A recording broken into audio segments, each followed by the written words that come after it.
Hello everybody, I wanted to do another video where I talk about some stuff on YouTube here that I think is important. Yeah. Well, that's a great name for a YouTube series.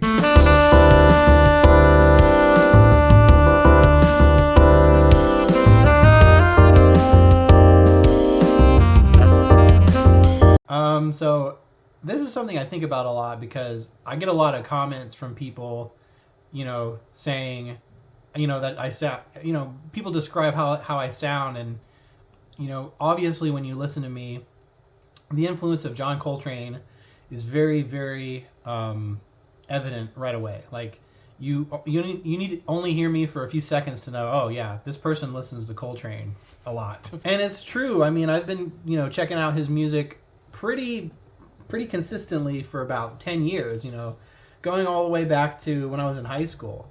Like the first jazz I heard, before I was listening to Train, I wasn't even listening to jazz. I was listening to like rock and roll and pop saxophone solos. Like I listened to Chicago, I listened to Huey Lewis and the News, I listened to a lot of Dave Matthews Band. Like Dave Matthews Band, that was like the most saxophone I was listening to was when I listened to Dave Matthews Band. I got a lot of, obviously Jeff Coffin, because he's with them now. But when I started listening to them, it was 2009, and their saxophone player Leroy Moore had just died. So actually, I listened to him a lot more than Jeff Coffin. And Leroy is one of my biggest influences on the saxophone still, behind Coltrane, probably number 2, really. Like the way he played is amazing. And I think, his playing comes from Train too, everybody's does, especially after the 1960s. But, yeah, when I got into jazz, I listened to Charlie Parker first. My teacher bought me the Omni book, and so I checked out all those solos and learned a few of them. And then I also listened to Gene Ammons and Sonny Stitt on a couple of those records that they did. And I also listened to, I remember Speak No Evil by Wayne Shorter was a big one for me at the beginning. And, it's hard for me to say like which Coltrane album I heard that really was the one that made it for me, that made me go, okay, this is the music that I am going to spend the rest of my life obsessed with. Like there was not one moment like that. It kind of was a series of moments, I guess. But I do remember listening to a few albums a lot, like when I was a junior and senior in high school. Like the one in particular, there's an album that nobody ever talks about from the Impulse period that I love. And that's the self-titled Coltrane album from 1962 that has Out of This World and Soul Eyes and Tunji. That album is amazing. And that album really, really touched me deeply when I heard it the first time. Actually, I can't even really say the first time, but when I can't even remember the first time, really. But like, it really influenced me a lot. I listened to that one a bunch. Crescent was another one. Obviously, Love Supreme. I liked some of his later stuff. Like the first stuff, and this is an interesting thing that I've noticed about young players, is that the late Coltrane stuff tends to be stuff that, young jazz musicians actually really like. Like Sunship, that's a big one. I've had a lot of people say they like Meditations. I was a big fan of, it's not to listen to that stuff when you're young, but I don't know, that's the exciting music. That music is like, it's still fresh, it still sounds like it just happened, But anyway, what I really wanted to kind of speak to in this video, I guess, is like, what is too much? How much should you emulate other players? How much, should you let one person's sound into yours? Because, I get a lot of comments from people, both in real life and online, saying, man, you sound like Train. And I'm like, yeah, that's kind of the point. I never say that. I usually say thank you. And actually, it's funny because people will say like specific records or specific time periods of Coltrane that I sound like. Like people will say, oh, like last year at a wedding, somebody said, man, you sound like Coltrane on Atlantic. And I was like, ooh, yeah, that's a new one. Because I've listened to, Coltrane Plays the Blues and Coltrane Sound and Coltrane Jazz. Like those 3 albums a bunch. I've listened to those a ton. A couple years ago, somebody said I sounded like Train on Crescent, which I really liked. That made me feel good. But, is this a good thing? Like, should you really be identified so much as sounding like one player? I mean, I think it's inescapable nowadays in jazz, because a lot of jazz is about tradition. It's about, upholding the tradition. And I actually heard, funny enough, I heard Ravi Coltrane say this in an interview, that when he was coming up, his mentors, people like Elvin, because he played with Elvin a little bit, and he named some other names, but it's been a while since I've seen this interview, so I forgot. But when he was coming up, it was valued for, young musicians to develop a distinct, young voice. And now it's almost like sounding more like somebody else, or, a certain cast of players, if you will, is the determining thing that shows that you're serious about the music if you're a young person. And I kind of like, and he said, that he thought that was kind of silly, I guess.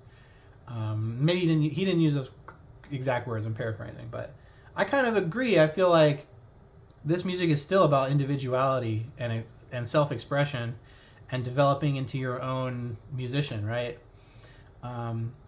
But sometimes it's hard not to want to sound like somebody. For me, with Train, this is so hard. Like, because the way I think about it is, the way that he played the saxophone is just the way you play the saxophone. Like, he played the saxophone in such a perfect way, it's hard not to want to play just like that, from his tone, from the importance of technique in his playing, to also his role in the band, the way that he would lead the band. I love things like listening to live recordings of him with the quartet, where he wouldn't just count off a tune, he just would start playing, and then the band would coalesce around what he was doing. And I think that's great. I think he got that from Miles. Miles does that too. But just looking at Train, I'm just like, yeah, this is how you play the saxophone. Like, there's no other way to do it. Like, what do you mean? But also that means checking out the people that came before Train. I've listened to a lot of Charlie Parker, obviously. Dexter was a huge influence on Train. One influence on Train that I think is a really big one is Lester. You Train through all of his albums. You can hear it on like Wise One. You can hear it on when he played a ballad. I mean, just like the rhythmic conception that he would play when he would play eighth notes, that comes from Lester, man. I mean, really, Lester and Train are like two ends of the development. Lester is the beginning and Train is the end, you could say. Although obviously, there's still stuff that happens after that. But anyway, for me personally, when it comes to sounding like Train or developing, my own voice, well, I think a lot of that has more to do with like the specific things that you play, right? Specific pieces of language you play, how you use, for example, how you use a scale or a pentatonic scale, or even just, certain rhythmic motifs you might play. I think those are the things that really make you sound like, who you are, who you're meant to be. And one thing I have always done in my years of kind of trying to emulate Train, because I do want to have, that kind of sound and that kind of attack that he had. One thing that I've always done is try to maintain distance from playing exactly what he did. I use similar things that he did. We all use pentatonics. We all use bebop vocabulary like he did in an early age. I like to do things with chromaticism. I like to do things with minor thirds, playing a rhythmic motif or a melodic fragment and different combinations of minor thirds. That's something I like to do. I like to do things like what he does, but I don't want to play exactly his solo or exactly a line that he would have played on a tune, because I don't think that's right. I don't really think that's how you should do it, because it should be your own creativity, right? Your own creativity should, it's got to come from within, but you need things on the outside to inform it. That's really the whole point of this whole video. It's a balance between giving yourself enough information so that you can be informed on the subject of playing jazz, and then also having that creative spark inwardly of like, I want to make something new. I want to do something that I haven't heard anybody else do. And that's the way that, I like to approach it. And, you're already unique. We're all already unique anyway. So you shouldn't try to be unique, because you already are. But you should try not to go too far down the path of sounding like somebody else. In terms of like copying exactly what they played. I think it's great to have elements of certain players in your sound. Everybody does. There's nobody who doesn't. I can't think of even players from back in, the 50s and 60s, you can hear things in their playing. Like Dexter Gordon, you can hear Lester Young. Sonny Rollins, you can hear Coleman Hawkins. All these guys you can hear Bird in. Joe Henderson, Joe Henderson, you can hear a lot of different things. And Joe Henderson probably has Joe Henderson is a great example because he's probably one of the most unique players in the history of this music. But you can still hear Sonny Rollins and Bird and Train and Lester and Coleman Hawkins and everything in his playing. But it all comes out Joe, you know what I mean? And that is how you develop your own voice. You got to put this stuff through the filter of you, so you come out with something new. Oh, that's brilliant, actually. But anyway, this was a very unstructured rant. I kind of just wanted to speak my mind on this because I've been getting comments on my Instagram about sounding like Train, and sometimes I feel a little guilty. I'm like, oh man, am I just a copycat of Train? Am I just like somebody who doesn't have their own voice? And I think the answer is no. I think I actually sound like me.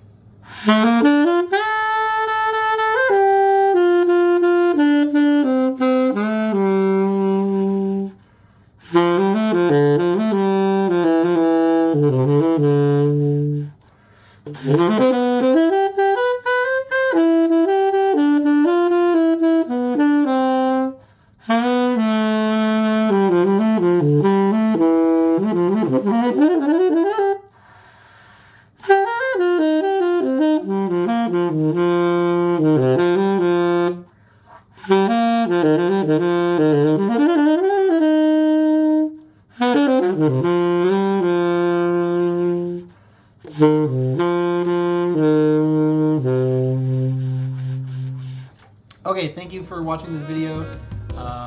Remember to subscribe, like, comment, do all that stuff. Still looking for saxophone students. If you're interested, shoot me an email. We'll set something up. Hope you all have a great day.